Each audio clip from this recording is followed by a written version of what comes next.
우리 하나님을 참되게 예배하는 우리 존귀한 모든 예배자 여러분들을 주님의 이름으로 환영하고 축복하고, 이 시간 함께 예배하는 우리 모두에게 하나님의 크신 은혜가 임하시기를 주님의 이름으로 축복합니다. 상황이 어떻든지 간에 우리의 마음이 전심으로 하나님만 향하여서 하나님께서 예비하신 복과 은혜를 충만히 받아 누리는 우리 모두가 다 되시기를 예수님의 이름으로 축복합니다. 우리 주변 분들과 함께 인사 나누시죠. 사랑합니다, 축복합니다 인사합시다. 사랑합니다, 사랑합니다, 축복합니다, 축복합니다. 멀리 계신 분들과도 인사합시다. 사랑합니다, 축복합니다, 사랑합니다, 축복합니다. 잘 오셨습니다. 감사합니다.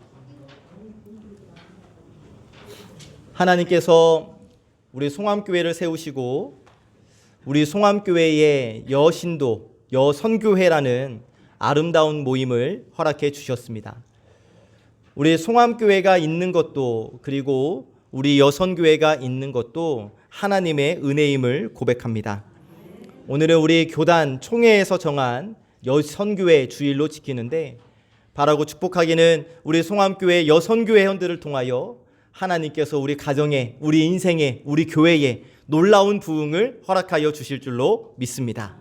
특별히 우리 여선교회 회원님들이 너무나 귀한 것은 우리 교회의 구석구석을 살피고 돌보시는 분들이 우리 여성도분들 아니겠습니까?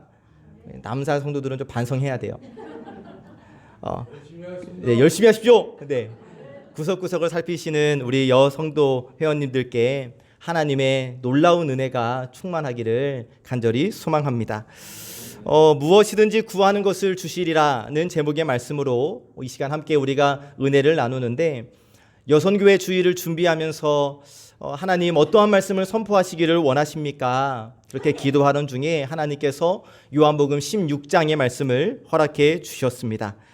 바라기는 여러분, 하나님께서 오늘 이 시간 우리에게 주시는 말씀이 특별히 우리 여선교회 회원님들에게 주시는 선물로 받으시기를 주님의 이름으로 축복합니다. 말씀에 들어가기 앞서서 제가 자랑을 좀 하나 하고 할게요. 제가 그저께가 생일이었습니다. 이제 아이들이 크니까 처음으로 아이들이 용돈으로 준 선물을 받아봤어요. 너무 좋더라고요. 그래서 오늘 좀 자랑하려고 넥타이를 메고 왔습니다. 이게 둘째 녀석이 자기는 18,000원 가방이었나요? 자기는 18,000원 가방을 사면서 덧붙여서 사준 6,970원짜리 넥타이입니다. 지 거는 18,000원짜리를 사고요. 어쨌든 이렇게 사줬어요. 그래서 이렇게 뭐랄까, 딱 포장지를 깠을 때 당황했습니다. 이거 어떡하지? 유행도 좀 지난 것 같고, 딱 질도 딱 보니까 이거 딱 7,000원짜리인데, 근데 이제 아이한테 걸리면 안 되잖아요. 그래서 이번 주일에 아빠가 꼭 맬 거야 라고 하면서 이렇게 메고 왔는데, 이렇게 자녀를 키우신 분들 기억나십니까? 우리 아이들이, 자녀분들이 우리 부모님들께 첫 선물해준 그때가 혹시 기억이 나실지 모르겠어요. 나시겠지요. 또 워낙 오래돼서 그 느낌을 잘 기억나지 않으실 수도 있겠으나, 어쨌든 제가 이렇게 처음으로 받아보니까 기분이 너무 좋은 거예요. 그런데 제가 또 목사다 보니까 당연히 하나님과 이룰 수밖에 없죠. 하나님은 내가 어떤 선물을 드려야 제일 좋아하실까? 분명 은서도 저에게 6,970원짜리 넥타이를 주면서 굉장히 아빠가 좋아하겠지? 막 이런 기대감으로 줬을 거란 말이죠. 근데 저는 딱 보고 이거 어떻게 반응해야지? 막 이런 생각을 했단 말이에요. 하나님도 우리 딴에는 이렇게 한다고 했지만 하나님도 어쩌면 이거 아닌데 이렇게 하시는 부분이 있지도 않을까? 그렇다면 내가 하나님께 드릴 수 있는 가장 좋은 선물은 무엇일까? 하나님께서 가장 기뻐하시는 선물은 무엇일까? 라는 고민을 하다가 어쩔 수 없더라고요. 예배, 말씀, 기도라는 결론을 제가 내렸습니다. 바라기는 여러분, 오늘 이 시간 하나님께서 우리에게 말씀을 통해 주시는 귀한 은혜, 선물을 받으시고 나도 하나님께서 기뻐 받으시는 선물을 드리겠노라 결단하는 이 시간이 되기를 원합니다. 여러분, 집안이 어려워질 때, 사업이 어려워질 때, 직장 생활에 어려움이 있을 때, 내 앞길이 불투명할 때, 안갯길과 같을 때, 여러분 그 문제를 어떻게 해결하십니까? 우리 믿는 자들에게 있어서 이런 문제를 해결할 수 있는 가장 적절하고 가장 좋은 방법이 있죠. 우리 모두 다 그 방법을 알고 있는데 바로 하나님께 기도하는 거예요. 여러분, 기도하면 문제를 이길 수 있습니다. 기도하면 문제를 극복할 수 있습니다. 기도하면 모든 문제를 초월할 수 있는 거예요. 우리 그리스도인들에게는, 우리 믿는 자들에게는 문제가 있는 게 아니에요. 기도 제목만 있을 뿐이죠.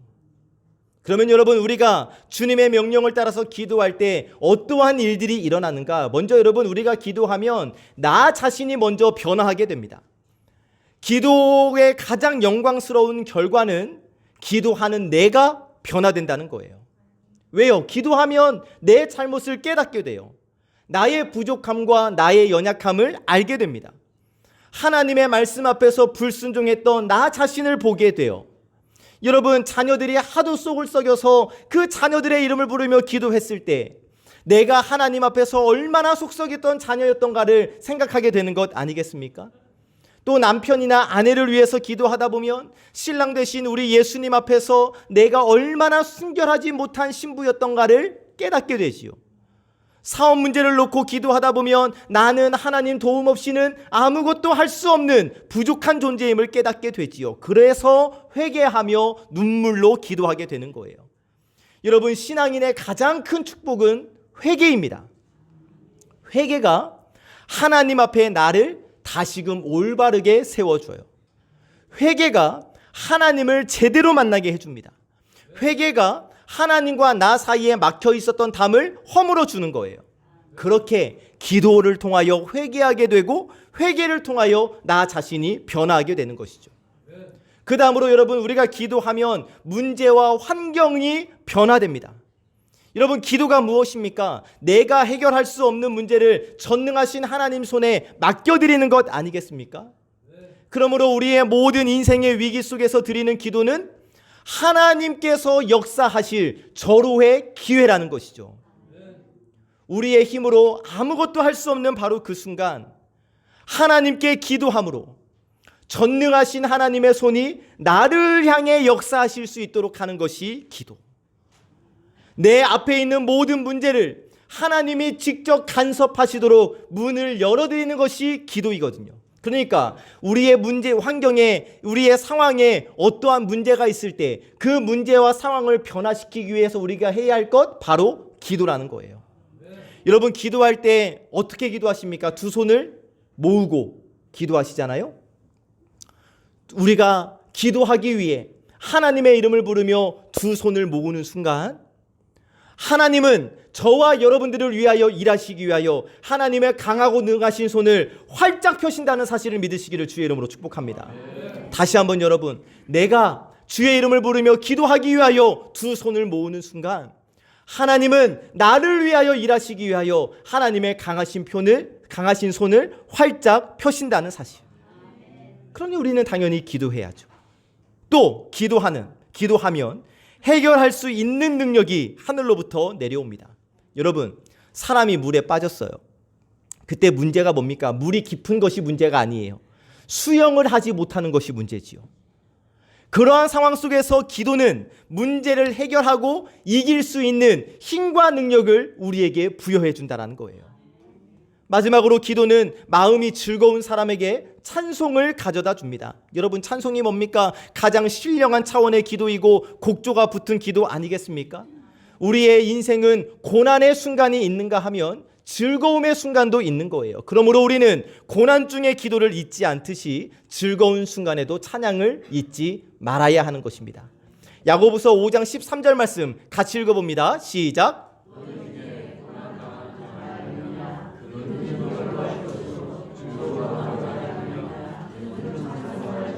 아멘. 고난당할 때 기도하고 즐거워할 때 전심으로 찬송하고 고난 중에도 기도하고 즐거워할 때도 기도하라는 주님의 말씀입니다. 여러분, 고난 중에 전심으로 기도하시고 기쁨 중에는 전심으로 찬송으로 기도를 올려드리는 저와 여러분들이 다 되시기를 예수 그리스도의 이름으로 간절히 축복합니다. 아멘. 이제 오늘 주신 말씀 속으로 들어갑니다. 우리 오늘 받은 말씀 다시 한번 같이 읽어보겠습니다. 시작.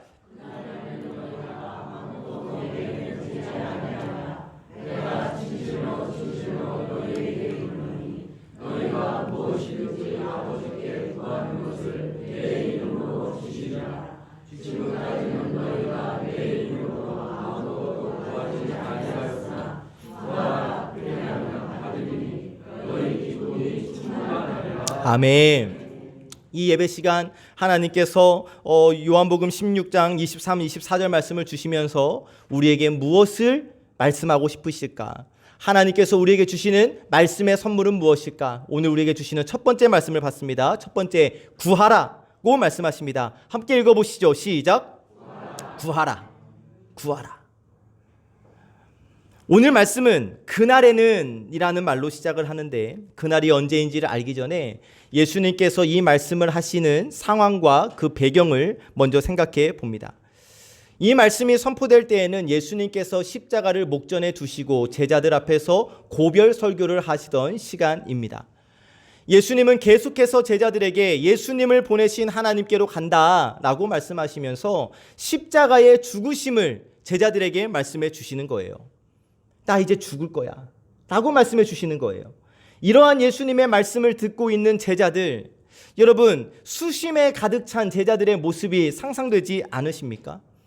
착잡한 심정을 가눌 길이 없어요. 사랑하는 선생님을 죽음의 자리에 내어주면서도 그 죽음을 막을 수 없는 우리들의 나약함과 무능함이 한심스럽기까지 했지요. 그리고 주님이 정말로 떠나신 다음 우리에게 어떠한 박해의 세력이 몰려올지 모르는 커다란 공포감, 불안감이 그들을 괴롭히고 있었습니다. 바로 그때 예수님의 말씀은 이러한 제자들을 향한 위로의 말씀이고 약속의 말씀이었습니다. 그러니까 제자들과 함께 하셨던 예수님이 바로 그 주님께서 제자들 곁을 떠난다고 하시면서 근심에 사로잡혀 있는 제자들을 향해 이렇게 말씀하고 계시는 거예요. 나 이제 너희들 곁을 떠나게 돼. 십자가에 달려 죽임을 당할 거야. 하지만 너희가 기도할 때마다 내가 반드시 그 기도를 들어줄게. 그러니까 안심해. 안심하고 내 이름으로 무엇이든지 구하면 돼 라고 말씀해 주시는 거거든요. 여러분, 성경에는 여기 구하다 라는 뜻을 가진 동사가 적어도 17개 정도는 나옵니다. 구하다 라는 뜻의 동사가 17개의 단어, 신약 성경에만 11개의 단어가 나오고 있거든요.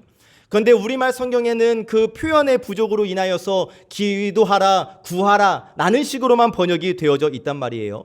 자, 그런데 오늘 말씀에 등장하는 이 구하라는 말은 강요하다, 탄원하다, 떼쓰다 라는 뜻으로 사용된 단어예요. 강요하다, 탄원하다, 떼쓰다. 여러분, 가장 쉽게 이 말씀을 생각할 수 있는 게 여러분 마트 돌아다니면서 장난감 코너에서 울어 제끼고 있는 어린아이의 모습을 본 적이 있으실까요? 막 장난감 사달라고 고래고래 소리를 지르는 아이들 본 적이 있으시잖아요. 그때 사용되는 단어가 이 구하라라는 단어예요. 그래서 그것을 기도에 적용시켜보면 강청기도가 되는 것이죠. 절박한 상황에 처했을 때 염치불구하고 하나님께 매달려 바짓가랑이 붙잡고 애원하며 드리는 기도를 말씀하고 계시는 겁니다. 여러분, 우리가 잘 알고 있는 시편 말씀, 하나님이여 사슴이 시냇물을 찾기에 갈급한 같이 내 영혼이 주를 찾기에 갈급하나이다. 여기 말씀에서 찾다라는 단어와 오늘 말씀에 구하다라는 단어가 같은 뜻의 단어예요. 그러니까 이 말은 순서를 밟아서 천천히 여유롭게 찾는 것이 아닙니다.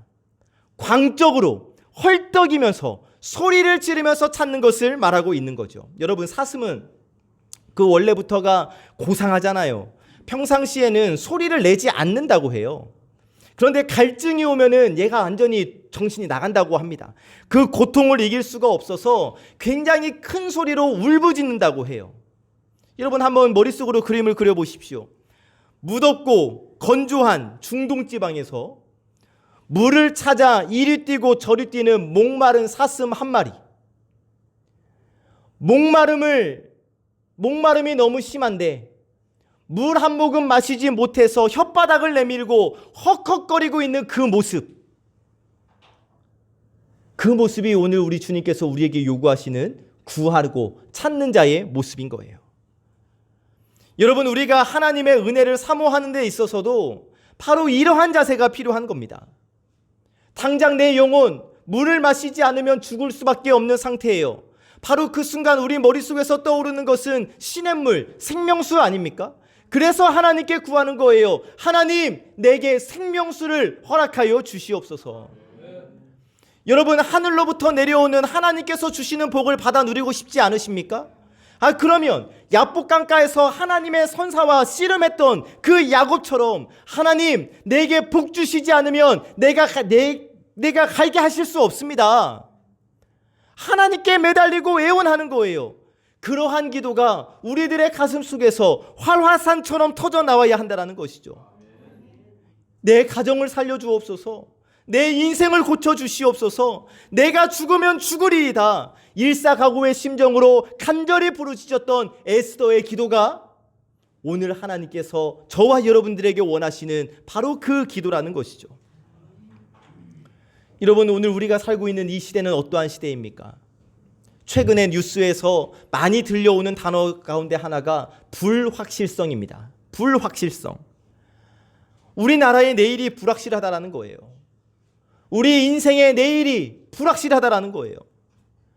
여러분, 이러한 불확실한 상황인데 기도하지 않고 어떻게 승리할 수 있으며, 우리가 기도하지 않는데 우리의 자녀들이 이 험악한 세상 속에서 정결한 영혼으로 승리하며 살아갈 수 있겠습니까? 우리가 하나님의 자녀라는 신분을 가지고 있지만 여러분, 이 세상 생존 경쟁 대열에서 살아남기 위해 어쩔 수 없이 진흙탕을 구르며 그렇게 살아가야 하는 우리인데, 제 아무리 구원받은 성도라 할지라도 날마다 웃고 살 수 없는 상처투성이의 인생인데 어찌 기도하지 않고 살아갈 수 있단 말입니까? 예수님의 고별 설교 앞에서 낙심과 절망, 허탈과 공포, 불안과 착잡함을 보였던 이 제자들의 모습이 오늘을 살아가고 있는 현대인들, 바로 우리들의 모습 아닙니까? 질병, 사고, 배신, 기만, 참을 수 없는 억울함, 울분, 똑바로 살리라 다짐하고 똑바로 신앙생활 하겠노라 결단하지만 허무하게 무너져 내려버리는 영적 실패와 타락, 큰 일에 당황하고 작은 일에 번민하는 인생의 나약함, 어찌 기도하지 않고 살아갈 수 있겠습니까? 인생의 살벌한 경쟁 시대에서 낙오자가 되어 이리저리 떠밀려고 있다고 생각이 되어질 때 느껴지는 그 수치감과 패배감, 어떻게 치유할 수 있겠습니까? 이렇게 세상에서 수많은 상처를 안고 살아가는 저와 여러분인데, 여러분, 어찌 기도하지 않고 하나님 나라에 들어갈 수 있다고 자신할 수 있겠습니까? 그래서 오늘 여선교회 주일을 통하여 우리 모두에게 기도하라고, 비상이라고 하나님께서 선포하고 계시는 거예요. 그리고 기도하기만 하면, 구하기만 하면 응답하시겠노라 단언하고 계십니다. 성경 곳곳에서 말씀하시잖아요. 시험에 들지 않게 깨어있어 기도하라. 무엇이든지 구하라. 그리하면 내가 응답할 것이다. 제가 종종 인용하는 기도의 신학자라고 불리워지는 E.M. 바운즈라는 사람이 이런 말을 합니다. 오늘날 교회가 진정으로 필요로 하는 것은 더 많은 프로그램, 보다 좋은 장비, 보다 체계적인 조직이 아니라 오직 성령이 쓰실 수 있는 사람, 무시로 전혀 기도에 힘쓰는 사람이 필요합니다. 여러분, 우리가 일을 하면 그거는 그냥 우리가 일하는 거예요. 그런데 우리가 하나님께 기도하면 하나님께서 우리를 위하여 일하신다는 사실이죠. 그러므로 우리가 해야 할 일, 사람의 인정받고 사람의 감동시키려고 힘쓰고 애쓰는 것이 아니라 능치 못함이 없으신 전능하신 하나님을 감동시키는 자 되기를 원합니다. 그래서 너무나도 힘들고 어려운 바로 그 순간 나는 기도하고 하나님은 나를 위하여 일하여 주심으로 여러분 승리의 기쁨과 감격을 맛보는 저와 여러분들이 다 되시기를 참 좋으신 예수 그리스도의 이름으로 간절히 축복합니다. 아멘. 두 번째 주시는 말씀, 무엇이든지의 특권에 대해서 말씀해 주십니다. 함께 읽어보시죠. 시작. 무엇이든지의 특권을 우리에게 주신다. 오늘 받은 말씀 23절입니다. 시작.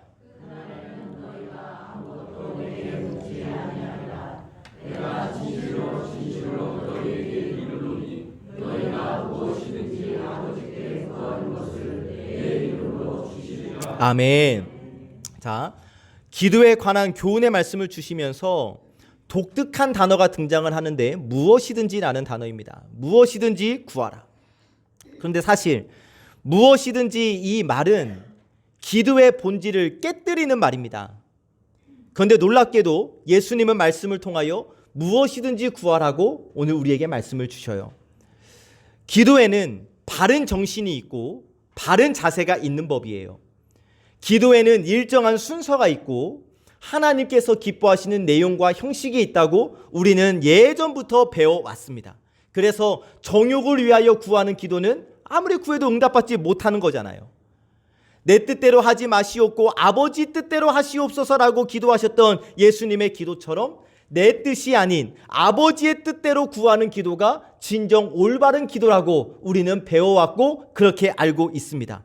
그런 의미에서 무엇이든지 마음 내키는 대로 구하는 기도야말로 성경 전체의 교훈에 비추어 봤을 때 바람직하지 못한 기도임에 분명해요. 그런데 왜 예수님은 무엇이든지 구하라 우리에게 말씀하실까요? 여러분, 무엇이든지 구하라, 이 단어 속에 지금 상심하고 있는 제자들을 향한 예수님의 커다란 위로하심이 담겨져 있다는 사실이죠. 자, 여러분 생각해 봅시다. 인생의 커다란 문제에 부딪혀 본 사람은 기도의 논리, 기도의 질서, 이거 중요한 게 아니에요. 우리 아까 전에 그 떼 쓰는 아이, 그 아이는 그 마트 장난감 진열대 앞에서 논리가 필요하지 않아요. 자, 그 아이가 어머니 아버지 잠깐 제 말씀 좀 들어보세요. 엄마 아빠가 돈 힘들게 번다는 거 제가 알고 있지만 저는 장난감이 필요해요. 이 장난감이 필요한 이유는 너무 멋있고 TV 광고를 통해 봤을 때 너무 재밌어 보였어요. 그래서 저는 꼭 이 장난감을 갖고 싶었는데 제가 돈도 없고 엄마 아빠가 마트에 데려다 주지도 않았어서 지금까지 어떻게 할 방법이 없었는데 오늘 엄마 아빠가 저를 마트에 데리고 오셨고 장난감 코너로 데리고 오셨잖아요. 그러니 엄마 아빠가 당연히 저에게 장난감을 사줘야죠. 이렇게 하는 아이 보셨습니까? 한 명도 없잖아요. 그냥 울어 제끼는 거예요. 사고 싶다는 거예요. 왜요? 지가 할 수 있는 게 그거밖에 없거든요. 혹자는 그 모습을 보면서 뭔 애가 저렇게 예의가 없냐고 가정교육을 못 받았다고 그렇게 이야기를 하겠지만 그 아이가 할 수 있는 것이 그것밖에 없기 때문에 그렇게 그 아이가 울어 제끼는 거거든요. 여러분도 경험해보지 않으셨어요? 기도하려고 해보니까 그저 눈물만 나오는 거예요. 나도 논리적으로 좀 하나님께 아뢰고 싶은데 이게 없어요. 주여, 주라는 말 나오자마자 눈물만 쏟아져요. 하나님과 대화하는 아름다운 기도를 몰라서 그럴까요? 아니죠. 찢겨진 가슴을 안고 주님 앞에 나왔기 때문에 그저 흐느껴 울 수밖에 없는 거예요. 우리 예수님은 어떠셨습니까? 친구 나사로의 무덤 앞에서 우리 주님도 기도하실 때 어떤 미사여구를 사용하지 않으셨어요. 오 전능하신 하나님이여, 저 나무도 하나님의 빛을 받고 있는데 내 친구 나사로는 저 무덤에서 지금 캄캄한 무덤 속에 있습니다. 하나님, 내 친구 나의 친구 나사로를 불쌍히 여기사 살려주십시오. 이렇게 기도하지 않았다고요. 우리 예수님 어떻게 기도하셨는가? 친구 나사로의 죽음 앞에서 눈물 흘리시면서 절규하시면서 기도하십니다. 아버지여, 내 말을 들으신 것을 감사하나이다. 생각해 보세요. 나사로는 지금 무덤 안에 있어요. 죽은 지 나흘 됐어요. 그런데 예수님이 아버지여, 내 말을 들으신 것을 감사하나이다. 무슨 기도입니까? 무조건 살려내라는 거지요. 예수님도 이렇게 기도를 하셨다라는 거예요. 여러분, 이것이 바로 무엇이든지의 특권입니다. 무엇이든지의 특권, 내 있는 모습 그대로 주님 앞에 그대로 아뢰어드릴 수 있는 무엇이든지의 권세, 무엇이든지의 특권, 여러분 바로 이것이야말로 하나님이 택하신 자녀들에게만 허락해 주신 축복인 줄 믿으시기를 주의 이름으로 축복합니다. 여러분, 요즘 우리나라 어떻습니까? 이전에 경험하지 못한 너무나 큰 위기를 맞고 있지 않습니까? 또 뉴스에서 불확실성과 또 자주 등장하는 단어가 헌정사 최초라는 단어가 너무 많이 들리고 있잖아요. 그뿐이 아니에요. 한국교회도 무서운 영적인 침체와 위기를 경험하고 있고, 난다 긴다 하는 목사들도 잘못된 사상에 사로잡혀서 헛소리를 하고 있고 그러한 상황입니다. 왜일까요?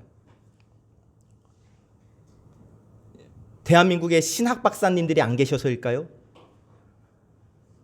대형 교회가 없어서일까요? 기도하지 않았기 때문은 아닐까요? 오늘 주님께서 우리에게, 우리 송암의 여선교회원들에게, 함께 예배하는 우리 모두에게 분명하게 말씀하십니다. 너희가 무엇이든지 아버지께 구하는 것을 내 이름으로 주시리라. 여러분 인생에 무엇이 잠겨 있으십니까? 신앙생활에, 가정에, 사업에 잠겨 있는 것들이 있으십니까? 지금 내 현실의 필요는 끝도 없는데 내 재산은, 통장은 점점 고갈되어 가고 오히려 카드값만 더 쌓여가고 있는 내 현실은 아닙니까? 우리는 한없이 앞으로 달려가고 싶은데 앞길이 꽉 막혀 있지는 않습니까? 적어도 우리 인생들 가운데 적어도 하나씩은 인생의 문제가 있지 않나요? 그런데 여러분, 왜 아무 문제 없는 것처럼 사십니까?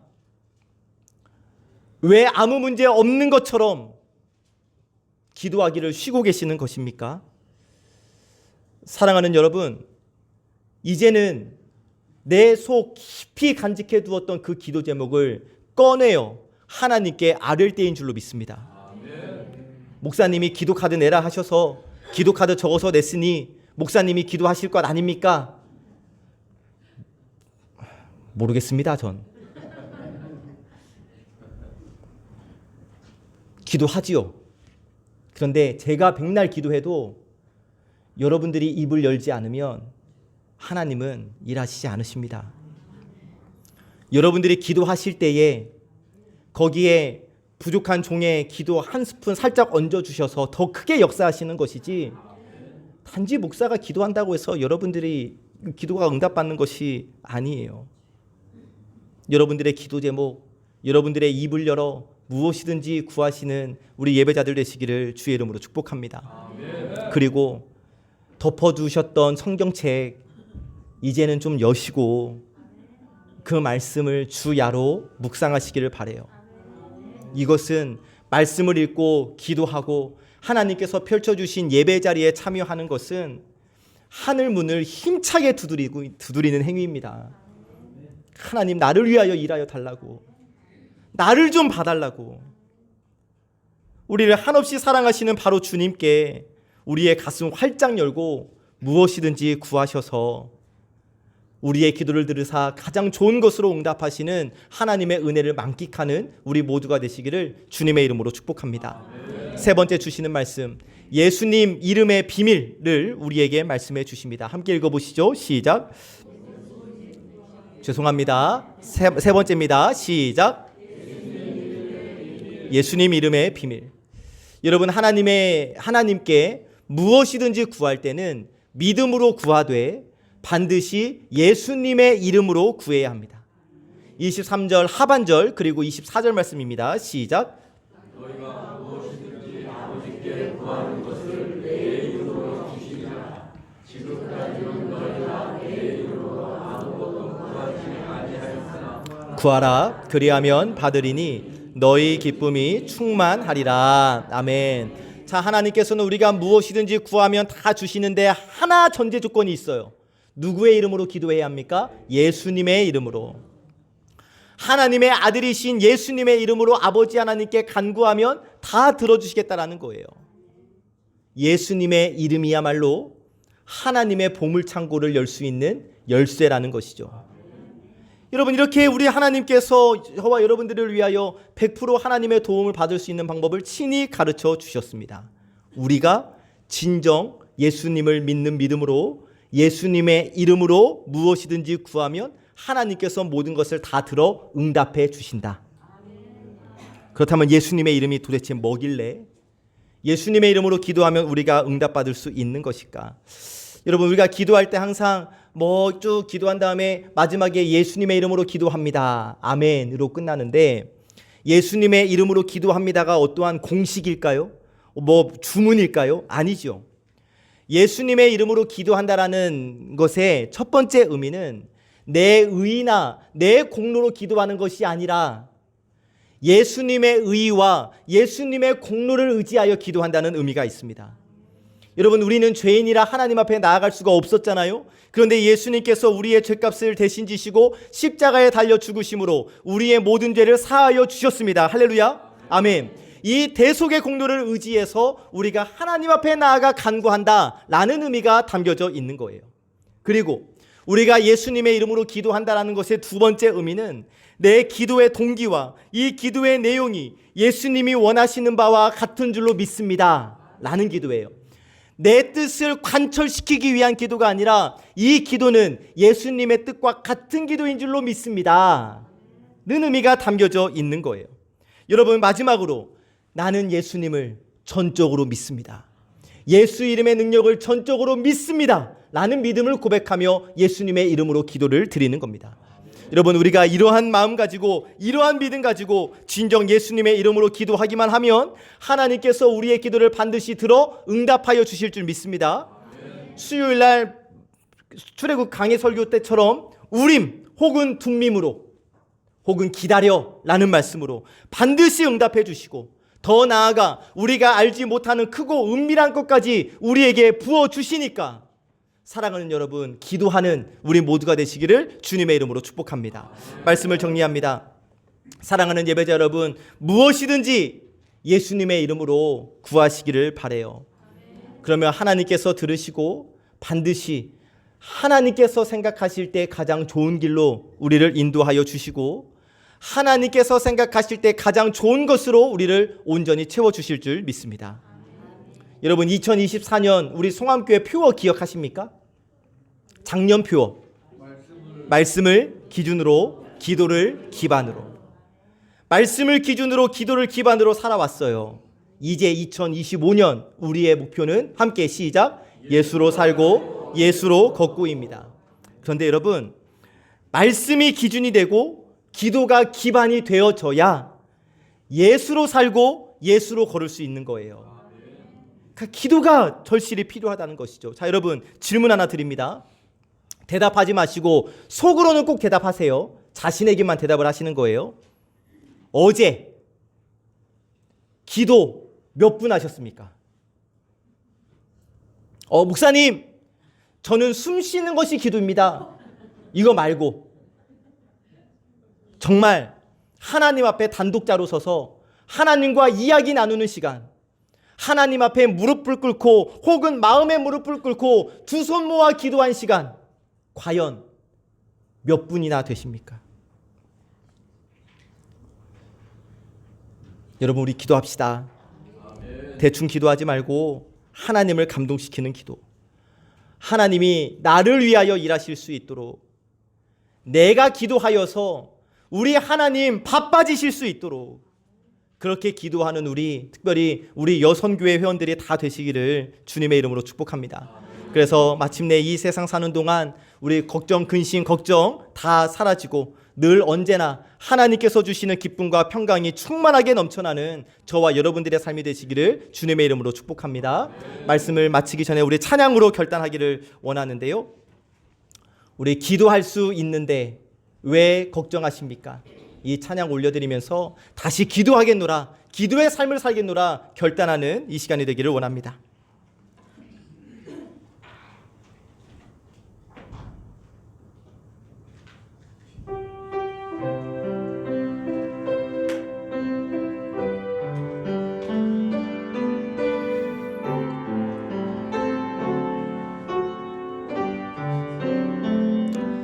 기도할 수 있는데 왜 걱정하십니까? 기도하면서 왜 염려하십니까? 기도할 수 있는데 왜 실망하십니까? 기도하면서 왜 방황하십니까? 주님 앞에 무릎 꿇고 간구해 보세요. 마음을 정결하게 뜻을 다하여 기도할 수 있는데 왜 걱정하십니까? 기도하면서 왜 주님 앞에 무릎 꿇고 간구해 보세요. 주님 앞에 무릎 꿇고 간구해 보세요. 마음을 정결하게 뜻을 다하여 기도할 수 있는데 왜 걱정하십니까? 기도하면서 왜 염려하십니까? 기도합니다. 하나님 감사합니다.